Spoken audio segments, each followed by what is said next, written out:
ಸ್ವಾಗತ. ಇವತ್ತು ಕಡ್ಲಿಬೇಳೆ ಮಾದಲಿ ಮಾಡಾಕತ್ತೇನೆ. ಯಾಕಂದ್ರೆ ಕಡ್ಲಿಬೇಳೆ ಈಗ ಯಾಕೆ ಮಾಡಾಕತ್ತೇನಂದ್ರೆ ನಾಳೆ ಶ್ರಾವಣ ಮುಕ್ಕಟ ಕಡಬ ಹೋಳಿಗೆ ಮಾಡೋದು ಲೇಟ್ ಆಕೈತಿ. ಎಲ್ಲರೂ ನೀವು ನೌಕರಿಗೆ ಹೋಗ್ತಿರ್ತೀರಿ. ಅದಕ್ಕೆ ಇದು ಮುಚ್ಚಿತ ಮಾಡಿ ಇಟ್ಕೊಂಡ್ರೆ ನಿಮಗೆ ಶುಕ್ರವಾರ ಲಕ್ಷ್ಮೀ ಪೂಜಾಕ್ಕೆ ನೈವೇದ್ಯಕ್ಕೆ ನಡಿತೈತಿ. ಅದಕ್ಕೆ ನಾನು ಮುಚ್ಚಿತ ಮಾಡಿ ತೋರ್ಸಾತೇನೆ ನಿಮಗೆ.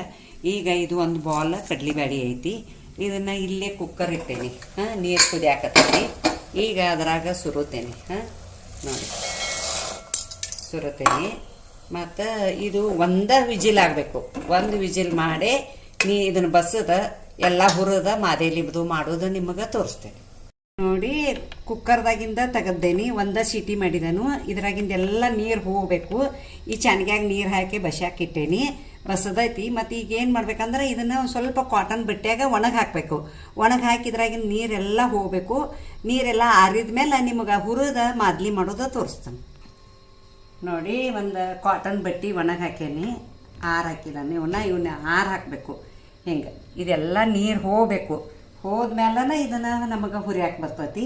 ಇದು ಒಣಗಲಿ ಒಂದು 10-15 ನಿಮಿಷ ಒಣಗಬೇಕು. ಒಟ್ಟು ನೀರೆಲ್ಲ ಹೋಗ್ಬೇಕು. ನೋಡಿ ಇದ್ರಾಗಿಂದ ಹೋದ್ಮೇಲೆ ನಿಮಗೆ ಹುರಿದ ಮಾಡೋದು ತೋರಿಸ್ತೇವೆ. ನೋಡಿ ಇವನ್ನೆಲ್ಲ ಈಗ ನೀರು ಆರೈತಿದೆ. ಇದು ಕಡ್ಲಿಬೇಳೆದು. ಮತ್ತು ಕಡ್ಲಿಬೇಳೆ ಇಷ್ಟ ಕುದಿಬೇಕಾ, ಮತ್ತು ಭಾಳ ಕುದಿಬಾರ್ದು. ಒಟ್ಟು ಒಡಿಬಾರ್ದು. ಇದು ಹೊಟ್ಟೆ ಗಟ್ಟಿ ಇರಬೇಕು. ಒಟ್ಟು ಒಂದೇ ವಿಜಿಲ್ ಮಾಡಿಬಿಡ್ಬೇಕು. ಮತ್ತು ಈಗ ಇಲ್ಲೇ ಕರುಬಾಳ್ಗೆ ಇಟ್ಟೇನಿ. ನೋಡಿ ಇಲ್ಲೇ ಕರುಬಾಳ್ಗೆ ಇಟ್ಟೇನೆ. ದಿಪ್ಪನ ಕರುಬಾಳ್ಗೆ ಅದ್ರಾಗ ಹುರಿಬೇಕು ಇವನ್ನ. ಇವನ್ನ ಹುರಿದ ಮಿಕ್ಸರ್ ಮಾಡಿದ್ರೆ ನಿಮಗೆ ತೋರಿಸ್ತೀನಿ. ನೋಡಿ ಹುರಿಯಾಕತ್ತೇನೆ. ಇವು ಹುರಿದಾದ್ಮೇಲೆ ಮಿಕ್ಸರ್ ಮಾಡಿ ಅದಕ್ಕೆ ಏನೇನು ಸಾಮಗ್ರಿಗಳು ಬೇಕನ್ನೋದು ಹೇಳ್ತೀನಿ. ನೋಡಿ ಹಿಂಗೆಲ್ಲ ಹುರಿತಾ ಇವ. ಒಟ್ಟು ನೀರು ಇದ್ರಾಗಿ ನಾವು ಶೆಲ್ಲ ಹೋಗಬೇಕು. ಮತ್ತು ಕಡ್ಲಿಬೇಳೆಗತೆನ ಆಗ್ಬೇಕು ಇವ. ಮತ್ತು ನೋಡಿ ಎಲ್ಲ ಆರೈತಿ. ನೀರೆಲ್ಲ ಆರೈತಿ. ಇದನ್ನ ಈಗ ಮಿಕ್ಸರ್ ಮಾಡ್ತೀನಿ. ಮಿಕ್ಸರ್ ಮಾಡಿ ತೋರಿಸ್ತಾನೆ ನಿಮಗೆ. ನೋಡಿ ಇದನ್ನು ಮಿಕ್ಸರ್ ಮಾಡಿದ್ದಕ್ಕೆ ಹಿಂಗಾಗೈತಿ. ಇದು ಒಣ ಪುಡಿ ಆಗೈತಿ. ಇದನ್ನು ಒಬ್ಬೊಬ್ಬರು ಒಂದು ಸ್ವಲ್ಪ ಹುರ್ಕೋತಾರ್ಕರೆ. ನಾ ಏನು ಹುರಿಯಂಗಿಲ್ಲ ಇದನ್ನು.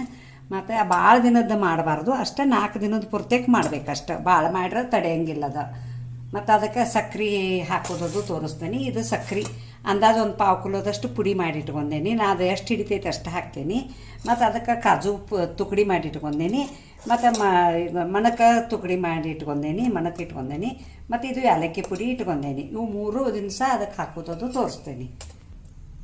ಸಕ್ಕರೆ ಹಾಕತ್ತೇನೆ. ಎಷ್ಟು ಹಿಡಿತೈತೆ ಅಷ್ಟೇ. ಒಂದು ಸ್ವಲ್ಪ ಜಾಸ್ತಿನ ಬಿಸ್ಕೋಬೇಕು. ಅದು ಎಷ್ಟು ಹಿಡಿತೈತೆ ಅಷ್ಟನ್ನು ನೋಡಿ ಮಾಡಬೇಕು. ಶ್ರಾವಣ ತಿಂಗಳು ಚಾಲೂ ಆಕತ್ತಿನ ಕಡ್ಲಿಬೇಳೆದ ಹೋಳಿಗೆ ಮತ್ತು ಕಡಬದು ಬೇಕು ಲಕ್ಷ್ಮಿಗೆ ನೈವೇದ್ಯ. ನೀವು ಹಿಂಗೆ ಮಾದೇಲಿ ಮಾಡಿಟ್ಟು ಮರನೇ ದಿವ್ಸ ಲಕ್ಷ್ಮಿಗೆ ನೈವೇದ್ಯ ಮಾಡ್ರೂ ನಡೀತೈತಿ. ಆದ್ರೆ ಏನೋ 4 ದಿವ್ಸದ್ದು ಮಾಡ್ಕೋರಿ. ಭಾಳ ದಿನದ್ದು ಮಾಡ್ಕೋಬೇಡ್ರಿ. ಅರ್ಧ ಸ್ಪೂನ್ ಏಲಕ್ಕಿ ಪುಡಿ ಹಾಕತ್ತೇನೆ.